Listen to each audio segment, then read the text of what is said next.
ভোরের আলো তখনও ফোটেনি।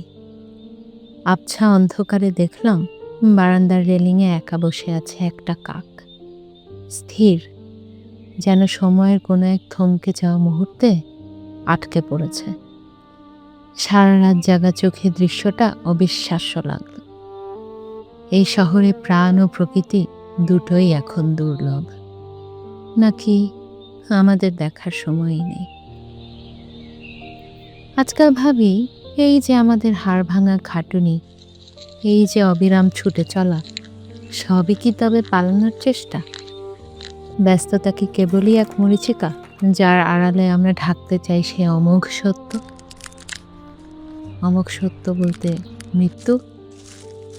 আমরা কি আসলেই বাঁচতে চাই, নাকি মৃত্যুর কথা ভুলে থাকবো বলেই বেঁচে থাকার অভিনয় করি? কাকটার চোখে কোনো উত্তর ছিল না। একসময় তাকালাম, দেখি সে নেই। কখন উড়ে গেছে, হাওয়ার কোনো কম্পনও সে রেখে যায়নি।